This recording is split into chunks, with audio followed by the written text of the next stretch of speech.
Hema committee റിപ്പോർട്ടും ആ മധുര 17-കാരിയും. പെൺമക്കളെ നടിമാരാക്കുന്നതിന് വേണ്ടി നിർമ്മാതാക്കൾക്കും സംവിധായകർക്കും പ്രധാന നടന്മാർക്കും കിടക്ക വിരിക്കുന്ന അമ്മമാരെക്കുറിച്ചുള്ള ശക്തമായ പരാമർശം ഹേമ കമ്മിറ്റി റിപ്പോർട്ടിലുണ്ട്. അതേപ്പറ്റി വായിച്ചപ്പോഴാണ് ഇതൊന്ന് കുറിക്കണമെന്ന് തോന്നിയത്. വർഷങ്ങൾക്ക് മുമ്പ് പ്രശസ്തമായ ഒരു സിനിമാ പ്രസിദ്ധീകരണത്തിന്റെ എഡിറ്ററായി കോഴിക്കോട്ട് പ്രവർത്തിക്കുകയാണ് ഞാൻ. ചെറുപ്രായം, പെണ്ണിനെ തൊട്ടിട്ടില്ല, അറിഞ്ഞിട്ടില്ല. നാൻസി ഫ്രൈഡേയുടെ ഫോർബിഡൻ ഫ്ലവേഴ്സ് ആവർത്തിച്ചു വായിച്ച് യൗവനം അങ്ങനെ ചുട്ടുപൊള്ളി നിൽക്കുന്നു. അങ്ങനെയിരിക്കെ ഓഫീസിലേക്ക് ഒരു ഫോൺ കോൾ. അന്ന് മൊബൈലൊന്നും വന്നിട്ടില്ല. പരിചിതമായ ഒരു തൃശ്ശൂർക്കാരൻ പ്രൊഡ്യൂസറാണ് വിളിച്ചത്. പി ജി വരൂ, ഞാൻ ടൂറിസ്റ്റ് ഫാമിലുണ്ട്. I have a sweet surprise for you. Sweet surprise എന്ന് കേട്ടപ്പോൾ ഉള്ളിൽ എന്തെന്നറിയാത്ത ഒരു മധുര പ്രതീക്ഷ. ചുട്ടുപൊള്ളുന്ന ചെറുപ്പമല്ലേ, ഗൂഢസ്വപ്നങ്ങൾക്ക് വല്ല പഞ്ഞവുമുണ്ടോ? ഞാൻ തനിയെ ചെന്നു. പ്രൊഡ്യൂസറുടെ മുറിയിൽ അദ്ദേഹത്തെ കൂടാതെ പരിചിതനായ ഒരു മുഖ്യധാരാ പത്രത്തിന്റെ ചീഫ് സബ് എഡിറ്ററും പിന്നെ ഒരു മധ്യവയസ്കയും പിന്നെ അതുകൂടാതെ അഴകുള്ളൊരു മധുര 17-കാരിയും. പ്രൊഡ്യൂസറുടെ ഭാര്യയും മകളും ആയിരിക്കുമെന്നാണ് ഞാൻ വിചാരിച്ചത്. പക്ഷേ അല്ലായിരുന്നു. സിനിമാ നടിയാവാൻ മോഹിച്ചിറങ്ങിയ ഒരു മകളും അമ്മയുമായിരുന്നു അവർ. ഞാൻ വിചാരിച്ചാൽ പെൺകുട്ടിയെ പറ്റി കളർ പേജുകളിൽ തന്നെ ഫീച്ചർ ചെയ്യുമെന്നും വേണ്ടി വന്നാൽ അവളുടെ ഫോട്ടോ കവർ പേജുമാക്കുമെന്നും പ്രൊഡ്യൂസർ അമ്മയോട് പറഞ്ഞു. അമ്മ ആദരപൂർവം കൈകൂപ്പി. മനസ്സിലായില്ലേ? അവിടെ തള്ള കൈകൂപ്പിയെന്ന് മനസ്സിലായില്ലേ? ആ പെൺകുട്ടി നീർമിഴികൾ നീട്ടി മന്ദഹസിച്ചു. അപ്പുറത്തെ മുറി നമ്മുടേതാണ്. പി ജി വേണമെങ്കിൽ അല്പം റെസ്റ്റ് ചെയ്തോളൂ, പ്രൊഡ്യൂസർ പറഞ്ഞു. എന്നെ നോക്കി ഒന്ന് കണ്ണിറുക്കുകയും ചെയ്തു. എ സിയുടെ കുളിരിൽ ആ മുറിയിൽ ജിജ്ഞാസാഭരിതനായി ഞാൻ കാത്തിരുന്നു. അല്പം കഴിഞ്ഞപ്പോൾ ആ അമ്മ മകളെയും കൂട്ടി മുറിയിൽ വന്നു. എന്തിനാ ഒറ്റയ്ക്കിരിക്കുന്നത്? മോളുമായി സംസാരിച്ചിരുന്നോളൂ സർ എന്നും പറഞ്ഞ് അവർ മുറി വിട്ടുപോയി. എന്ത് തള്ളയല്ലടാ ഇവിടെ സിനിമാ തള്ളയുടെ ചിന്താഗതി നോക്കിയടാ. അവൾ പറഞ്ഞു കേട്ടില്ലേ? സി എടാ, ഒന്നുകൂടെ ഞാൻ വായിച്ചു തരാം. എ സിയുടെ കുളിരിൽ ആ മുറിയിൽ ജിജ്ഞാസാഭരിതനായി ഞാൻ കാത്തിരുന്നു. ഓ, ഞാനിങ്ങനെ ഇരിക്കുകയാണ്, മനസ്സിലായില്ലേ?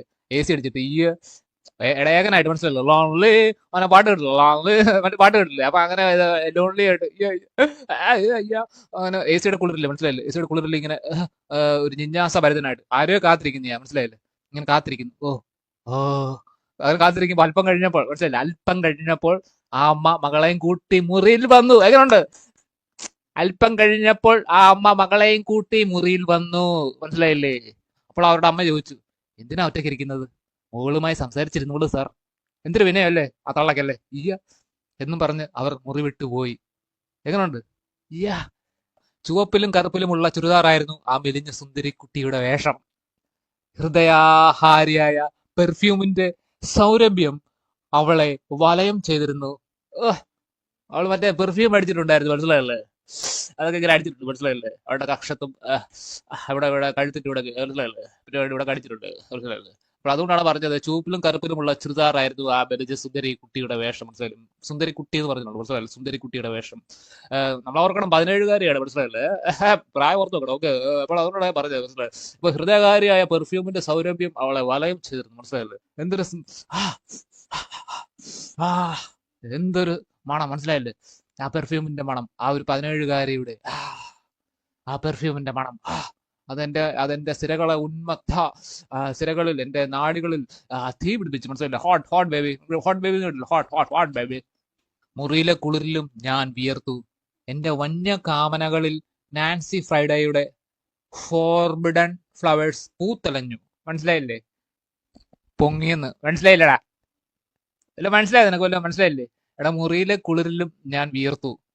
എന്റെ വന്യ കാമനകളിൽ നാൻസി ഫ്രൈഡേയുടെ ഫോർബിഡൻ ഫ്ലവേഴ്സ് പൂത്തുലഞ്ഞു. മനസ്സിലായില്ലേ?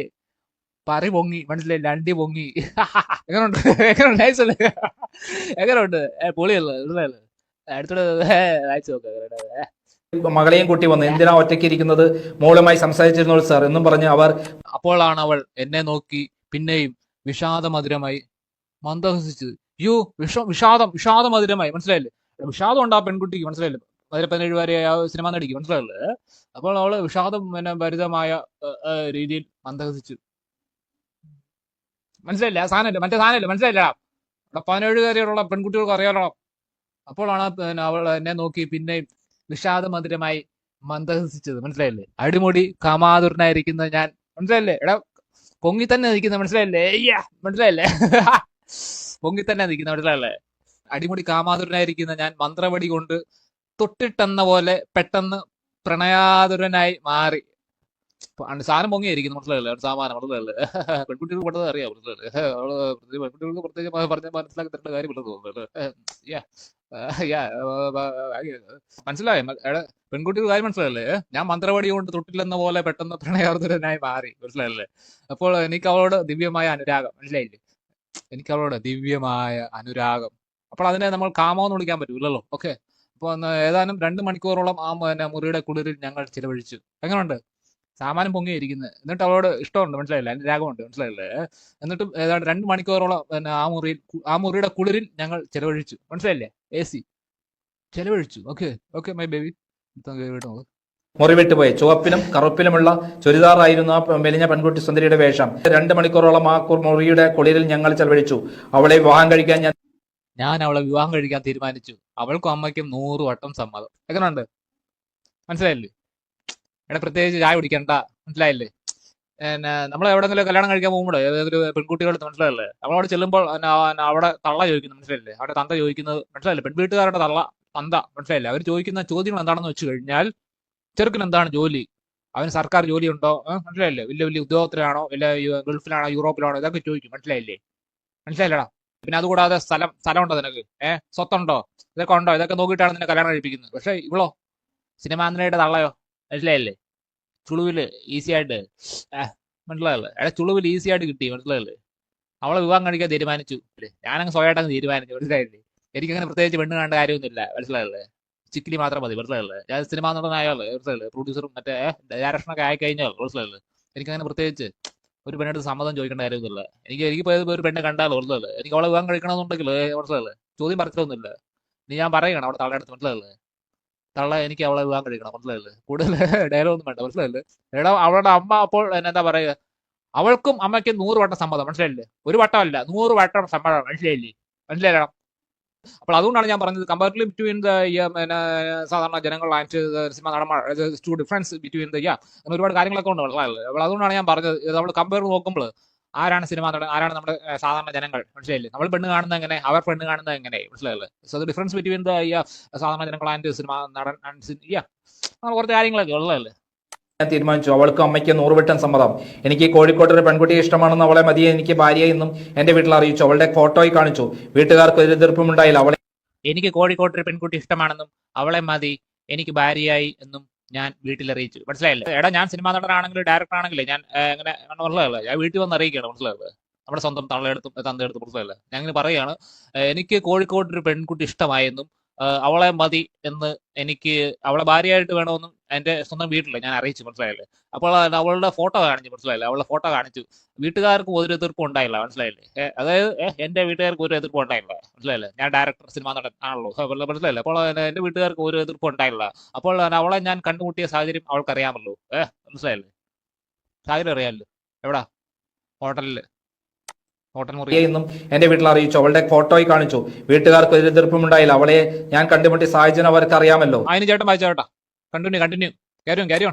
എന്നാൽ അധികം താമസിയാതെ ആ വിവാഹ തീരുമാനം ഞാൻ സ്വയം റദ്ദു ചെയ്യാനുണ്ടായത്. അതിന് കാരണം ആ പെൺകുട്ടിയുടെ പിതാവിന്റെ ദയനീയമായ ഒരു മാറാരോഗ വിവരം പക്ക മതിയല്ലാത്ത ഞാൻ അറിയാൻ ഇടവന്നു എന്നതും ഇതെന്നെ വല്ലാതെ ഭയപ്പെടുത്തി എന്നതുമാണ്.